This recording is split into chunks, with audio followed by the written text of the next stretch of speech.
Este programa tem classificação indicativa livre.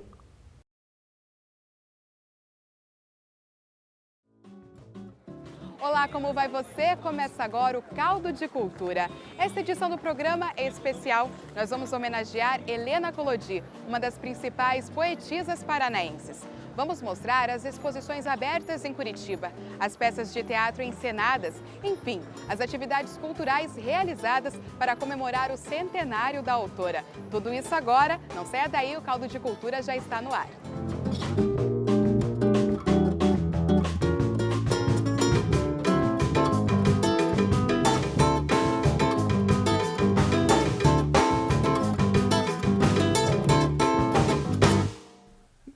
Ilusório regressar pelos caminhos de agora aos dias que se apagaram.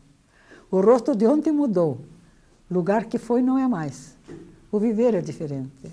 Somente em nós tudo existe e não se apaga jamais. Tempo guardado em lembranças, a saudade nos devolve todo o presente de outrora. Porque só quando se recorda que você parece que vê aquele lugar, o que aconteceu naquele tempo, mas se você vai agora não é, você nem reconhece. Pintou estrelas no muro e teve o céu ao alcance das mãos. Você já deve ter escutado estes versos, poemas breves, a arte de dizer o máximo com o mínimo. Isso Helena Collodi sabia fazer muito bem. Os haikais dela são conhecidos e reconhecidos, mas a obra dela vai além. Tem poemas, poesias e até mesmo texto em prosa. Ao todo, ela publicou ao longo da sua vida 20 livros.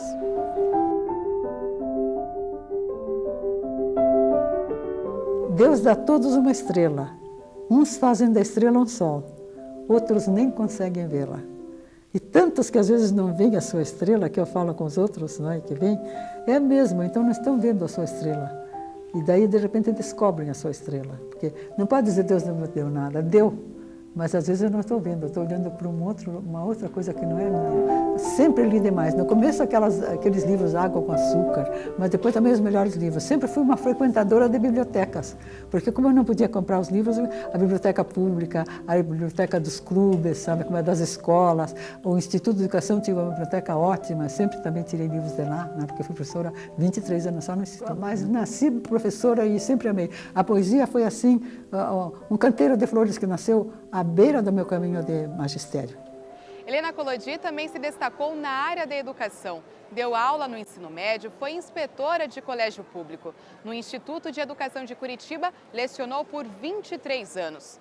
Professora, ela ainda recebe o carinho dos que foram seus alunos e daqueles que não tiveram essa honra. Mas mesmo assim, de dentro de uma escola, prepararam uma bela exposição sobre a autora. Os alunos do Centro Juvenil de Artes Plásticas entraram em contato com a obra de Helena Collodi durante um mês. O resultado você vê agora.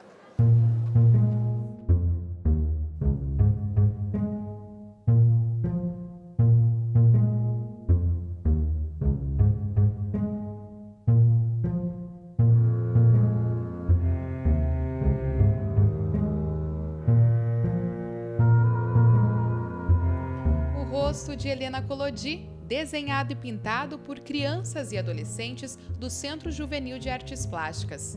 Os alunos também fizeram trabalhos de colagens, gravuras e até mesmo de histórias em quadrinhos. As crianças tiveram contato com toda a produção da artista, com seus poemas, seus haikais, alguns filmes que falam e ilustram muito bem a sua história, conheceram um pouco dessa vivência que ela teve aqui no Paraná.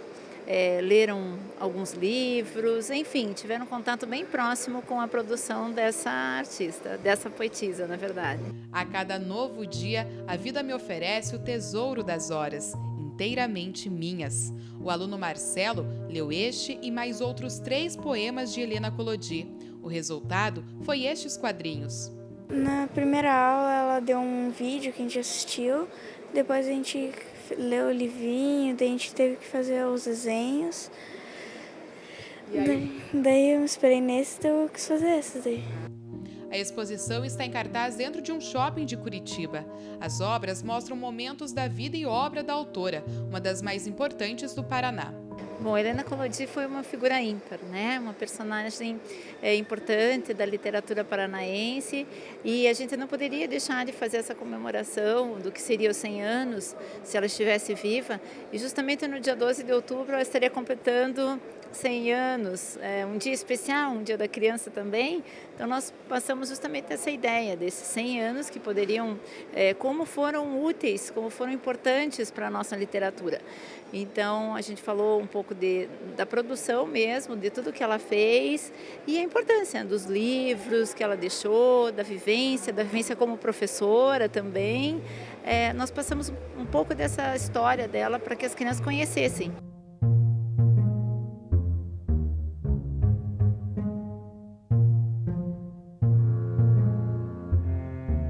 O sonho é sempre mais bonito do que uma realidade triste.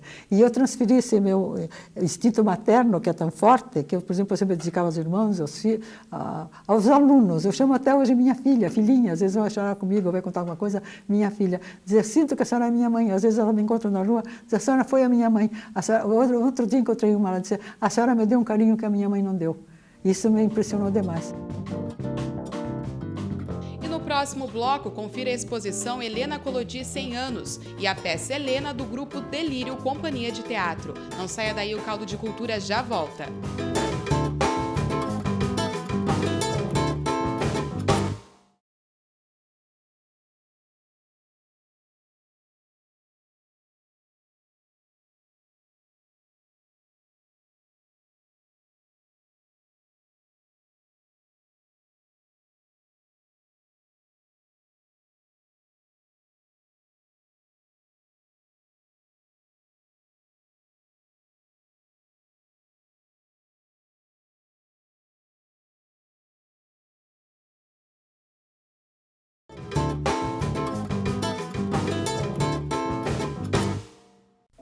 O fato de você cantar faz com que você esqueça a dor que você está sentindo. Porque sempre que a gente... há uma alegria em criar, sabe? Quando você está fazendo, mesmo que você não chegue lá onde você quer, é uma alegria, é como se você estivesse voando, mesmo que você esteja voando torto. Mas não, você esquece os seus problemas quando dá. Quando estou em estado de poesia, estou feliz. Olá, estamos de volta e agora nós vamos mostrar a exposição Helena Collodi 100 anos, que fica em cartaz até o dia 26 de outubro no hall da Biblioteca Pública do Paraná.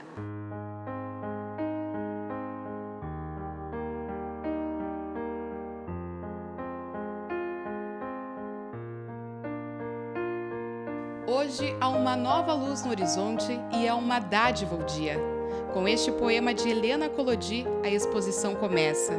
Além dele, o olhar da autora pela fotografia mira o público e nos convida a passear pela mostra. Na sequência, aparece A Lágrima, o primeiro poema publicado por Helena, nas páginas da revista Garoto na década de 20. Depois, surgem os haikais. As palavras de Helena nos convidam a refletir sobre o tempo. Cai a areia da vida na ampulheta da morte. O público também pôde perceber a personalidade da autora.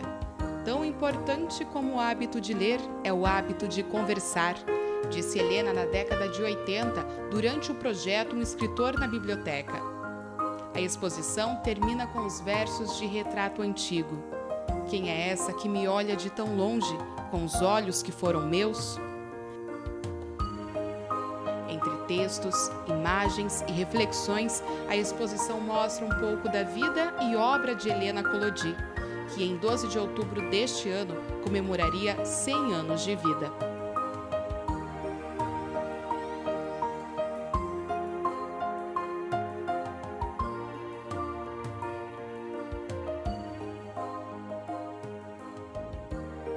Mas o primeiro livro, em 1941, porque meu pai ia fazer 60 anos, né? Então eu queria lhe fazer uma surpresa. Era aquele pai coruja que achava que a filha era inteligente, que era isso, que aquilo. E estava preparando. E ainda isso, as escolas publicavam os livros. Então, naquele tempo não se chamava Cefet, era a Escola Técnica do Paraná. E o professor Medeiros era muito amigo dos jovens escritores. Eu fui lá e disse, professor Medeiros, como é que... Olavo Medeiros, que era o nome dele. O que precisa fazer para publicar um livro? Porque os alunos aprendiam a fazer artes gráficas fazendo o trabalho da gente. E o meu livro mais perfeito, sem um erro, é a Paisagem Interior, que eles ganhavam nota fazendo aquele livro, né? Daí eu queria publicar um livro de poesia. Só que eles publicavam um livro assim. Cada página era outra. Uma tinha uma vinheta assim, outra tinha a letra desse jeito, porque era um mostruário, né? Eu disse, não, eu quero tudo igualzinho, sem nada, a mesma letra em todas as páginas. E sabe que papel? Digo, eu quero o melhor papel que há. Ele disse, é pergaminhado de 40 quilos sem marca d'água. Veja que eu acompanhei todo o meu livro desde isso. E eu, professor Olavo, onde que eu compro esse papel? A senhora vai no Tejaner, eu vou lhe dar um bilhetinho para ele lhe vender um pouco mais barato. Bom, eu tinha conseguido economizar a muito custo 200 mil réis, que ele tem para R$1.000. Cheguei lá no Tejaner, disse, bom, como o professor Olavo que está recomendando, nós vamos lhe fazer mais barato. A senhora pode levar 2 resmas. Veja que eu acompanhei até isso. Mas eu digo, cara, o melhor papel que tem. Ele se é pergaminhado de 40 quilos sem marca d'água. Então, era o melhor papel que tinha. Ele mandou, com esse papel, o senhor Olavo fez 400 livros. Então, a primeira publicação da Paisagem Interior foi pela... Daí, eles não costuravam o livro e nem faziam a capa. Então, ele me encaminhou para outro lugar, que eu não me lembro mais aonde, onde fizeram a costura, porque só grampeavam, e fizeram a capa. A capa foi a minha amiga a Elvídia Leite, irmã do Marcelo Leite, que fez a capa. Assim, uma mulher no meio de um sonho, etc. Quando eu estava preparando o livro, meu pai teve um infarto e morreu. Daí eu não quis publicar o livro. Daí eles disseram, você não é tão católica, você não acredita que ele continua a viver numa outra dimensão? Digo, lógico. Diz, então publique em memória dele. Então o livro diz assim, sobre o teu túmulo, pai, a coroa de flores com que sonhei adornar teus cabelos brancos. Porque eu queria festejar os 60 anos dele, então pus sobre o túmulo a coroa de flores. O centenário de Helena Collodi também foi lembrado pelo grupo Delírio, companhia de teatro, que estreou o espetáculo Helena, também na Biblioteca Pública do Paraná. Helena é, digamos assim, um espetáculo, uma leitura, uma ideia sobre a Helena Collodi, sobre a nossa poetisa. Então, ele conta um pouco da história da Helena pelas palavras dela, pelas palavras de outras pessoas, pelo que ela escreveu poeticamente sobre ela, sobre os seus sentimentos, sobre o passado, sobre o presente, sobre a vida dela. Então, a ideia básica do espetáculo é um professor e 2 alunos que vão até a casa da Helena Collodi conversar um pouco com ela. Vinda a Ucrânia valorosa, que foi russo, foi Rutênia, povo indomável não cala sua voz sem algemas. Vi nas levas imigrantes que trouxeram na equipagem a coragem e a esperança. Em sua luta sofria, correndo o rosto cansado, com o suor do trabalho, o quieto pranto saudoso. O caminho dessa adaptação, ele teve uma facilidade e uma dificuldade. A facilidade é que o conteúdo é maravilhoso, né? Poeticamente maravilhoso. E a dificuldade foi porque eu não queria deixar, como é uma peça de teatro, uma adaptação teatral, eu não queria que ficasse prosa, eu não queria que fosse... Eu queria que tivesse a poesia orientando a adaptação dramatúrgica. E isso tem uma certa dificuldade, porque a poesia ela é muito subjetiva, ela vai por caminhos que não são facilmente compreensíveis na literalidade. A compreensão é muito no sentimento. Então, equilibrar o que é poesia e o que é compreensão de uma história, de uma vida, de uma poetisa curitibana que contou sua história aqui, que falou de Curitiba, que falou do seu sentimento pela cidade, por ela mesma, que tem uma leitura tão amorosa da vida, principalmente porque eu acho que a Helena tem essa leitura amorosa da vida, mesmo quando ela fala de coisas dolorosas, ou de coisas mais tristes ou mais pesadas, ela é sempre muito doce, muito amorosa. Encontrar esse equilíbrio para que quem assista saiba do que se está falando.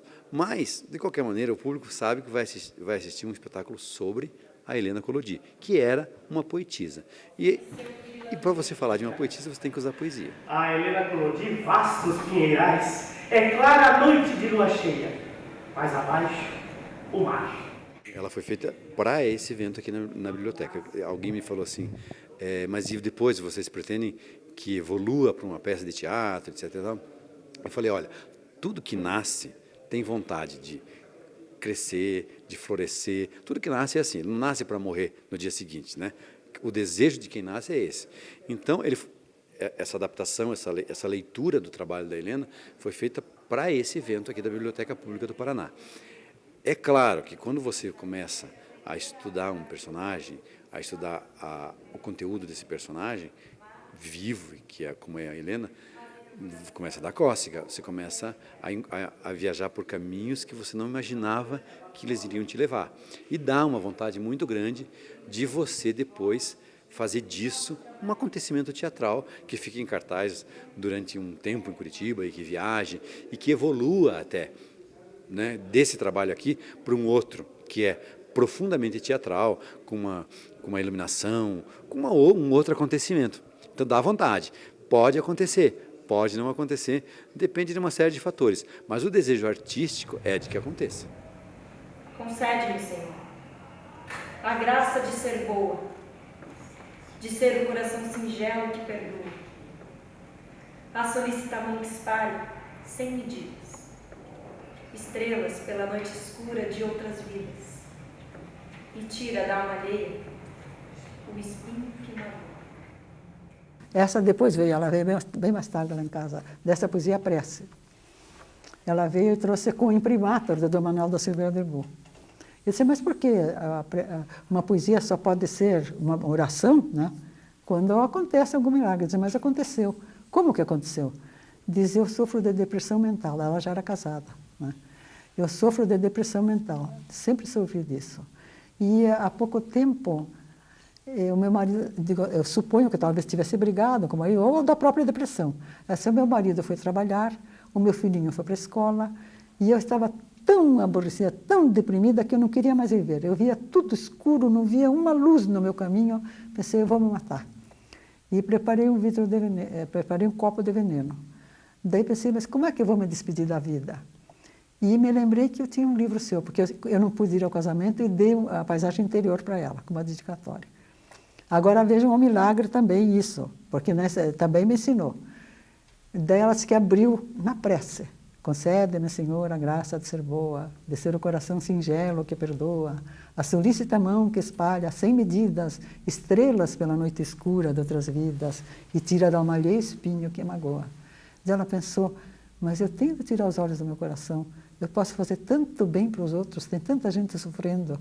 Diz que fechou o livro, jogou fora o veneno, e não, desistiu de se suicidar. Depois ela foi com o Dom Manuel e deixou a prece como uma oração, né?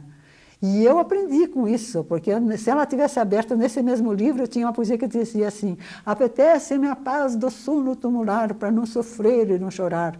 Estou cansada, tão cansada de viver. Se ela abrisse nessa, daí é que ela tomava de uma vez o copo de veneno. Então, nunca mais eu escrevi poesia assim. Eu hoje escrevo, amo a vida, fascina-me o mistério de existir.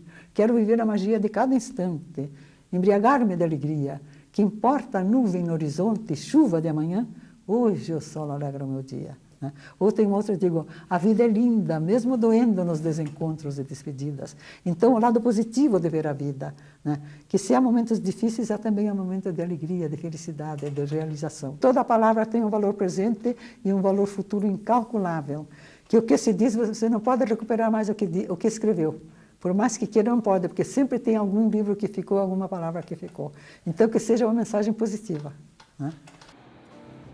E no próximo bloco, continuamos a nossa homenagem a Helena Collodi. E as críticas de cinema com Marden Machado. Não saia daí, o Caldo de Cultura já volta.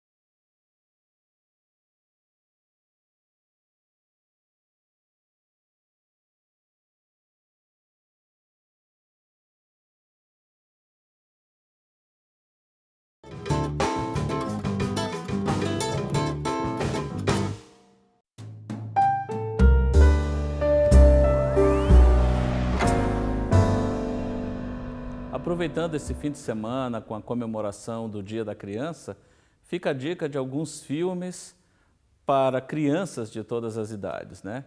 Não tem como não indicar os filmes da Disney, principalmente da fase áurea da Disney, começando com a primeira animação de longa-metragem, Branca de Neve e os Sete Anões, que foi relançada recentemente, restaurada com todo o primor do seu lançamento original. O mesmo aconteceu recentemente com Cinderela. São dois clássicos incontestáveis da fase áurea da Disney que podem ser assistidos a qualquer tempo e por criança de qualquer idade. Numa pegada mais moderna, temos os filmes da Pixar.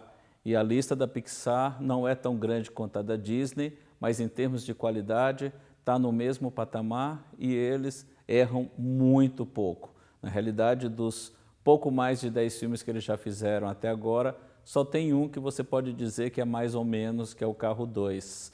Os outros são todos muito bons e convém destacar a trilogia de Toy Story, que é uma das melhores trilogias do cinema. O primeiro é muito bom, o segundo é melhor do que o primeiro e o terceiro é melhor do que os dois juntos. Então é uma trilogia perfeita que acompanha um ciclo evolutivo, tanto na vida dos brinquedos, que ganham vida quando estão sozinhos, como também na vida do Andy, o ciclo de vida do Andy, que começa criança, no segundo filme ele já está um adolescente, no terceiro ele chega à fase adulta, e os três filmes juntos mostram essa evolução, tanto do garoto como dos seus brinquedos. Se quisermos variar um pouquinho, indo para outras partes do mundo, temos aqui do Paraná o filme Brichos, do Paulo Munhoz, que você encontra em boas locadoras e é um exercício muito legal, aproveitando elementos do nosso folclore, da nossa fauna, e serve até como aperitivo para o Brichos 2, que vai ser lançado em breve nos cinemas. Do outro lado do mundo temos os filmes do Miyazaki, qualquer um deles é imperdível, não adianta nem eu listar, procure Miyazaki, são todos muito bons. E da França tivemos recentemente dois exemplos bem interessantes. Temos as Bicicletas de Belleville, que é um filme um pouco triste, um pouco deprê até, mas tem um visual tão deslumbrante, uma história quase hipnótica que você não consegue desgrudar os olhos dela, assim como um novo filme do mesmo diretor de As Bicicletas de Belleville, que é O Ilusionista. São todas ótimas opções para crianças de qualquer idade.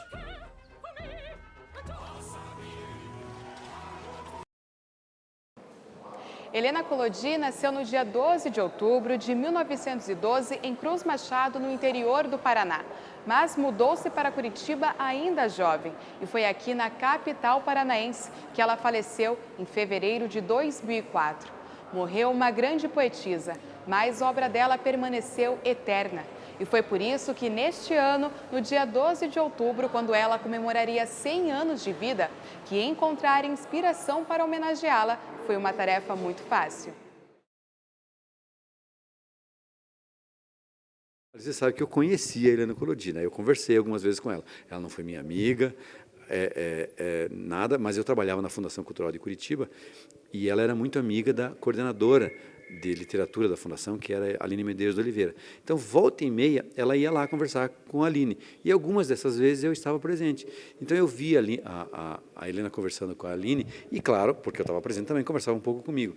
Então, essa pessoa que tinha uma elegância muito grande, que tinha uma delicadeza, ela era uma dama, ela sentava, ela conversava de uma maneira muito suave, muito especial. Era uma mulher que falava muito calmamente, e até algumas vezes ela falava algumas coisas que saíam poeticamente. Eu me lembro de uma vez que eu estava com a Aline e ela chegou e ela olhou para a Aline e falou assim, que tinha acabado de vir do dentista, que ela tinha feito limpeza dos dentes. Aí ela falou assim, eu estou com meus dentes que parece que todos eles estão usando salto alto. Então até quando ela falava assim, naturalmente, de repente pintava uma poesia assim. Então a imagem que eu tenho da Helena, essa imagem erudita, essa imagem de quem literária, de quem escreve muito bem e escreveu coisas lindas, literariamente falando, artisticamente falando, e também de uma pessoa muito doce, muito calma, muito simpática, que é a imagem que eu tenho, que eu acho que todo mundo tem. Não, Não era isso. O que eu queria dizer era tão alto e tão longe que nem consegui soletrar suas palavras estrelas. Deixei de escrever uma porção de tempo. Daí, uma outra vez, eu fiz uma outra poesia. Pintou estrelas no muro e teve o céu ao alcance das mãos. Então, a gente tem de fazer o que pode. Você não pode chegar onde quer. E eu tenho medo de começar a escrever batatinha quando nasce, como eu digo, porque a gente vai perdendo o senso de crítica e, de repente, começa a escrever bobagem.